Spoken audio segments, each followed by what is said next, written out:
E aí, galerinha? Aqui é a Vitória Mineblocks e o vídeo de hoje não é nem um pouco feliz, tá? Infelizmente. Acontecido uma coisa na minha vida muito injusta e que eu preciso falar com vocês porque eu tô sendo silenciada. Primeiramente, eu tô sozinha nesse quarto aqui, tá? Ó, tô sozinha. O que tá acontecendo? O meu pai veio pra justiça e começou a dizer que minha mãe está me maltratando, que ela tá me fazendo cárcere privado, fazendo um monte de coisa, que é crime, né, óbvio. E estão do lado dele, os órgãos públicos. Ministério Público, Conselho Tutelar, inclusive. Eu tô quase indo para um abrigo por conta de denúncias falsas do meu pai. O meu pai cometeu violência doméstica contra minha mãe. E isso foi 1% das coisas que ele já fez. E comigo também, ele cometeu diversos abusos.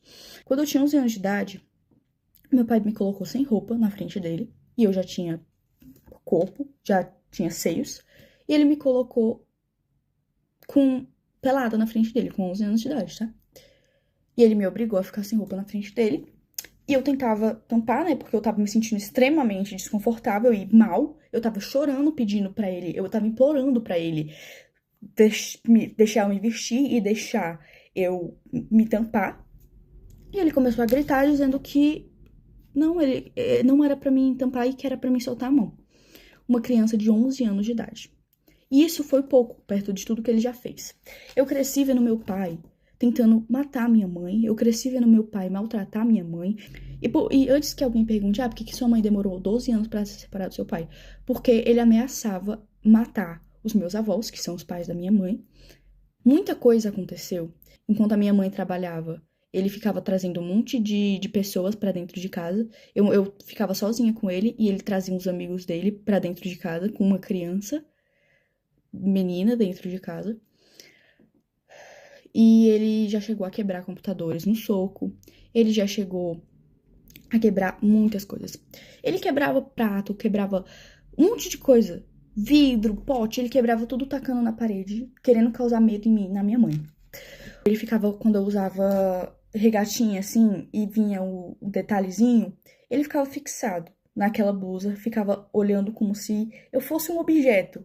É nojento a níveis assim, exorbitantes, tá? E o que mais me revolta é que os órgãos públicos não acreditam na minha palavra e na da minha mãe.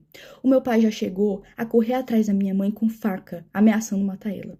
Ele já chegou a chegar na minha frente, isso tudo na minha frente. Ele colocava eu e minha mãe no carro e começava a correr em velocidade muito rápida para causar medo. E ele já chegou a quase bater várias vezes o carro, tá? Então, assim, ele tá denunciando a minha mãe, dizendo que ela tá me maltratando, que ela é uma péssima pessoa, uma péssima mãe. Sendo que tudo que ele tá denunciando a minha mãe é coisas que ele fez. Porque ele cometeu os crimes. Ele que me abusou. Ele que me colocava contra a minha mãe, tá? Ele falava que a minha mãe não gostava de mim.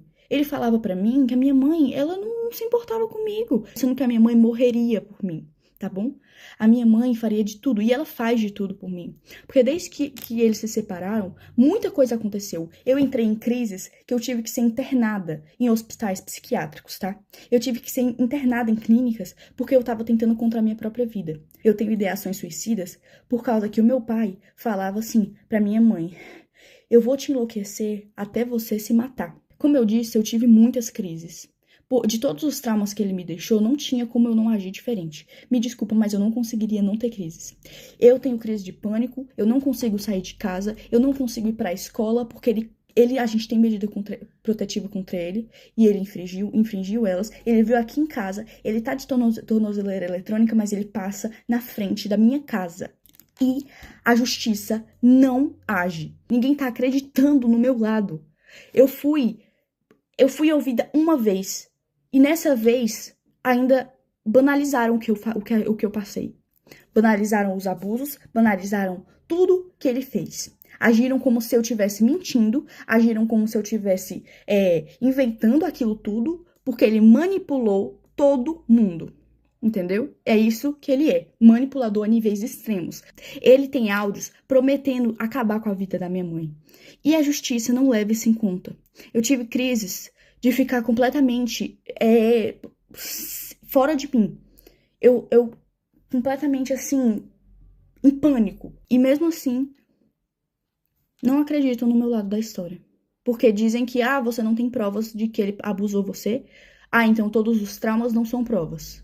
Porque a gente, enquanto tava sendo abusado, o que a gente ia fazer? A gente ia pegar um celular e começar a gravar pra ele matar a gente na mesma hora? Eu acho que ninguém tá entendendo aqui da justiça daqui da minha cidade, que eu moro em Tianguá, Ceará. E eu quero denunciar o Conselho Tutelar. Porque ninguém tá dando voz às vítimas de verdade, estão dando voz ao abusador. Entendeu? Porque o Conselho Tutelar dá informação pra ele, porque ele já foi motorista do Conselho Tutelar daqui de Tianguá. E ele tem essas amizades. E falam pra ele as coisas do processo que ele não poderia saber. Ele foi na minha escola, mesmo tendo medida protetiva. A minha mãe tenta ao máximo não falar como tá o processo, porque isso já me deu diversas crises. Um oficial de justiça veio na minha casa porque ele pediu pra tirarem a medida protetiva. Por que ele quer que a gente tire a medida protetiva? Porque ele quer ficar passando aqui, mesmo com tornozeleira eletrônica, ele continua passando aqui na frente. Ele quer fazer medo, ele quer torturar, porque ele ama isso. Ele ama torturar. Eu conheço o meu pai. Ele não é quem ele aparenta ser. Ele é manipulador. Então, assim, antes que pensem mas é porque ele tem algumas fotos de quando eu era pequena, ele tem alguns áudios de quando eu era pequena e quando a minha mãe ainda estava casada com ele, né? Como tipo assim, porque você demonstrava muito amor pelo seu pai. É óbvio, eu era uma criança. Que criança que não vai amar o pai? Eu não entendia que o que ele fazia era errado. Eu não tenho nem palavras pra descrever o tamanho da injustiça que eu estou vivendo na minha vida e com a da minha mãe. Já não basta todos os traumas que ele causou, a gente ainda tendo que passar por tudo isso, ele querendo a minha guarda pra quê? O que ele quer fazer comigo? Isso é um absurdo, completamente absurdo. Eu não queria ter que transformar o meu canal, infelizmente ter que falar sobre isso no meu canal, mas é a única forma, porque a justiça não está sendo feita. E se não querem me ouvir, eu vou fazer com que eu seja ouvida, entendeu? Então, assim, saiba, Conselho Tutelar e Ministério Público, que o que vocês estão fazendo é um absurdo. Vocês não estão acreditando na versão da vítima. Vocês estão preferindo escutar um abusador.